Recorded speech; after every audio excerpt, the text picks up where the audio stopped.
श्रीलक्ष्मी श्रीमहालक्ष्मी क्षीरसागरकन्यका उत्तिष्ठ हरिसम्प्रीते भक्तानां भाग्यदायिनी।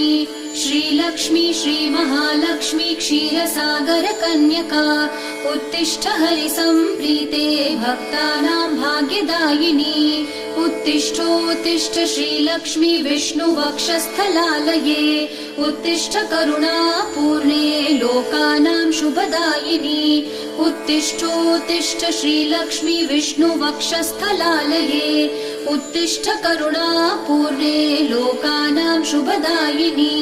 श्रीपद्ममध्यवसिते वरपद्मनेत्रे श्रीपद्महस्तचिरपूजित पद्मपादे श्रीपद्मजातजननी शुभपद्मवक्त्रे श्रीलक्ष्मी भक्तवरदे तव सुप्रभातम्।